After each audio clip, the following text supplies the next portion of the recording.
Welcome to Allie You, the business success and lifestyle show. I am over the moon excited. I have been waiting a couple years to be able to share this information with you. For those of you business owners that feel like, oh my God, I'm living in a box.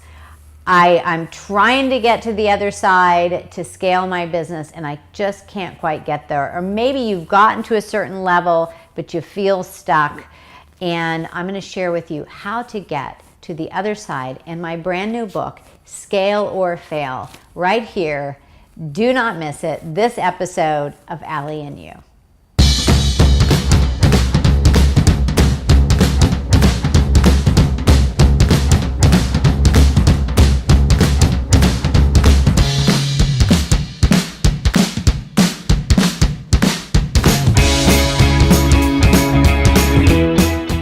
Welcome to Allie and You, the business success and lifestyle show. I am Allison Maslan.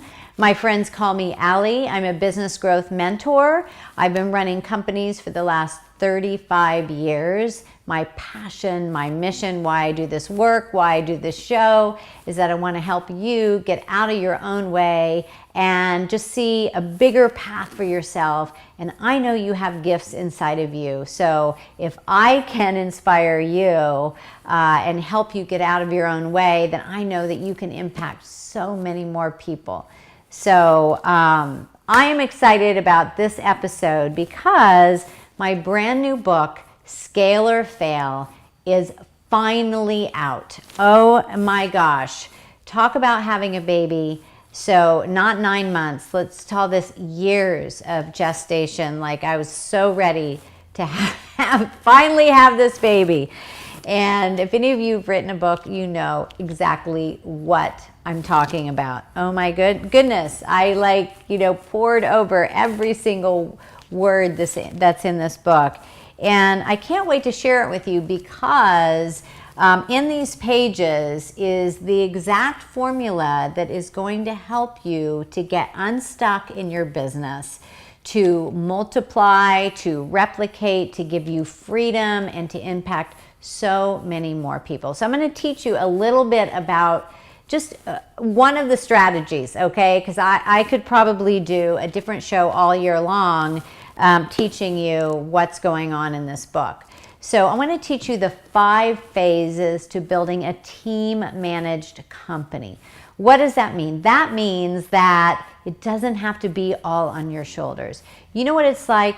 You're running your company, you wake with it, you eat with it, you sleep with it, and all the pressure is on your shoulders to, make the payroll, to make the creative decisions, all of this thing's a lot of pressure. And oh yeah, you have a family, you may have children, you have parents, all the other responsibilities, and of course, having a personal life too.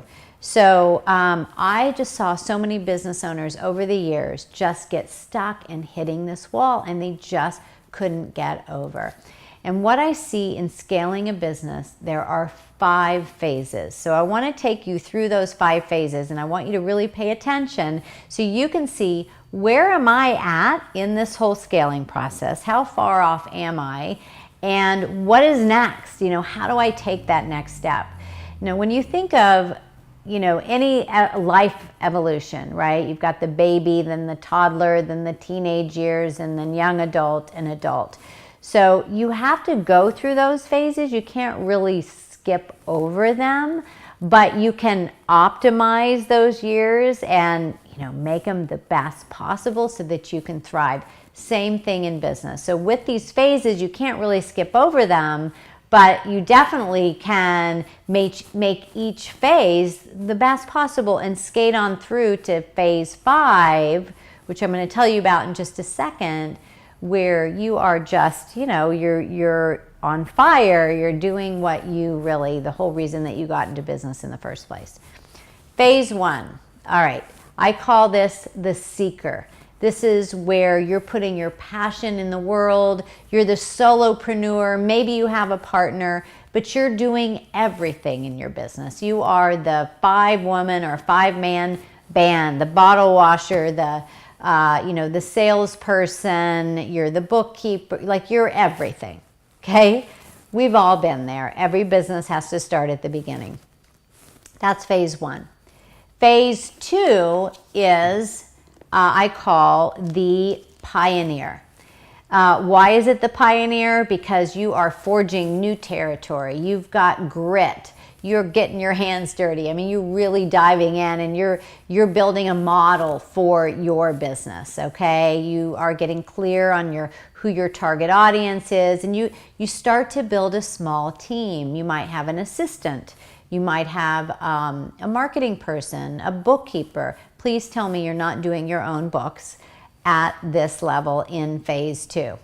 And studies show that if you hire an assistant within your first 6 months of business, you're going to get to 7 figures so much faster. So that's phase 2. In phase 2, as the pioneer, you're still approving everything that goes in and out of your business, okay? Now let's move on to phase 3. I call phase 3 the ringleader. Why? It is a circus out there, right? You are starting to build teams, or teams actually, plural. So you may have an admin team, may have a marketing team, a sales team, a customer service or customer delivery team. But in phase 3, you're still trying to figure it out. Like, you're starting to get clarity on your vision. You see the potential. You thought you knew it in phase 1, but you really didn't know what you were doing. You start to see what the potential is, but you've probably got people in the wrong roles. There's people coming and going on your team. So many business owners just really struggle with this piece. You may be micromanaging and just like squashing the talent, like so afraid that things are going to slip through the cracks, and you're like, you don't want to let go, and you're afraid to trust. But in a sense, you're kind of self-sabotaging, because if someone feels like that you don't trust them and you're always on top of them, they're really never going to fly. They're never going to stand up and take responsibility. They're never going to come to you with creative ideas, because they're going to feel like you're always squashing them. This is a tough place to be. And I'm not criticizing the business owner, but like, there's a shift that has to happen from being a boss to a leader. But in phase 3, you often have employees that are disengaged. And how do I know this? Because from a Gallup study, over 70% of employees are disengaged, which means that probably some of them work for you, okay? But there is hope. There is phase 4, but let me tell you, so many business owners die in phase 3, literally. It is a dangerous place to stay. Phase 3 is about figuring it out, building the teams, putting that structure together, but you have to be able to evolve past that. And so that is moving into phase 4. How do you get to phase 4? You have to be willing to take the leap. Now, some of you may know I am a trapeze artist. I've been a trapeze artist for 20 years now, almost 20 years. And I even have a flying trapeze in my backyard. I know, totally weird, but I'm so passionate about it. I love it. And it's such a great metaphor, right? So when you're taking that leap and you're letting go of the bar, it's the same thing from going to phase 3 to phase 4. You have to let go. You have to trust. You have to start stepping back. You don't need to CC on every single email and review every single document that goes in and out. Yes, I get that you're afraid that your employees are going to make mistakes, but if you don't let them, they're never going to grow. It's like with your children. If you're constantly rescuing them, do you think they're going to have their wings to fly? No, because they know that you're going to do it for them. So stop doing that, okay, if you are in phase 3. Phase 4, you are the co-creator. This is where you are working with your team. They're excited about your vision. You are inspiring them with the vision, where you're taking the company. You're helping them to see that they are an integral part of the growth. And instead of telling them everything to do, you are saying, well, what would you do? How would you handle this situation? Put a plan together, come back and present it to me. And you start to see the leaders shine in the different teams that you have. See, in phase 3, you have the teams, but you still have a hand in each one. In phase 4, your teams start stepping up, taking responsibility so that they can run with it. How incredible would that be, right? Like, you go to sleep at night and you know your team's handling something and you don't even have to check on it. This is like a business owner's dream. I mean, dream.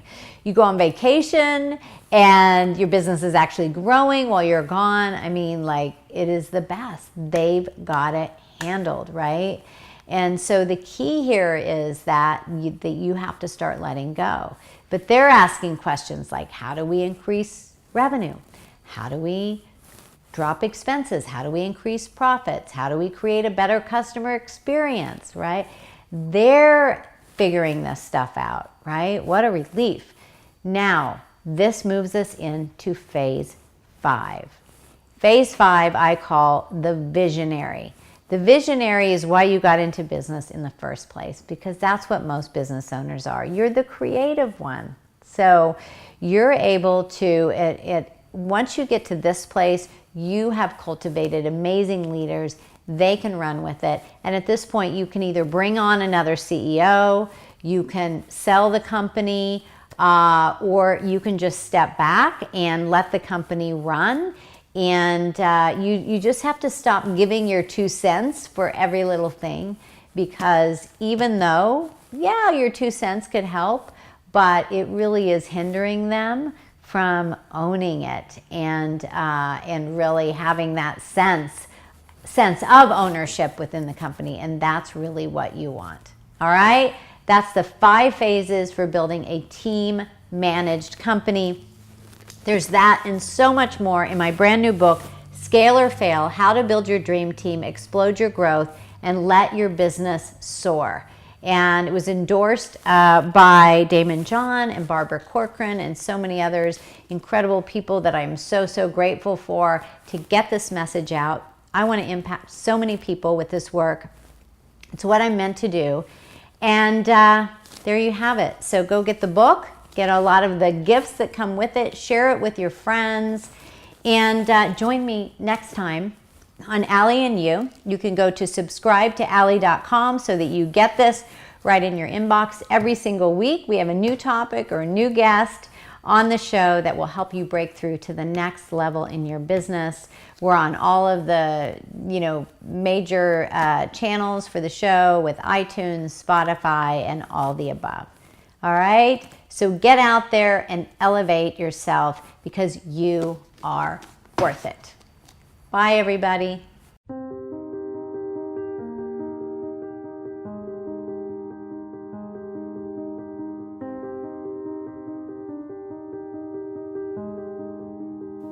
Scaling a business is not for the faint of heart. Playing it safe causes 34 million American business owners to avoid risk entirely and suffer from smallness. I understand what you're feeling. No matter how hard you work, no matter what you sacrifice, you just can't seem to get to that elusive next level. That's because what got you here is not going to get you there. Scaling is not about working harder. It's not that one right strategy. It's the whole picture. It's you. It's your big, beautiful vision. It's your team. It's your drive. It's how you show up. It's time to take a leap off the trapeze so you can soar high in your business, but you're holding on too tightly and killing your growth. If you're truly ready to leap, it will not be easy. If you want easy, there's always your comfort zone. Are you prepared to fly? You're well beyond the startup phase in your company. You've created a decent level of success. Your tenacity, your spirit have gotten you here. But my gut tells me you were not put on this earth to play small and stay inside the box. There is something about the ability to direct your own fate, that drive for freedom, expression of creativity, building your legacy, that pushes your entrepreneurial buttons and that wild spirit. If you are fully ready to bust out, step into your power, own it as the leader and visionary that you are. It's time to get your arms around the method that will finally get you there. You are not meant to be small. You are meant to shine. If you are truly all in, then let the adventure begin.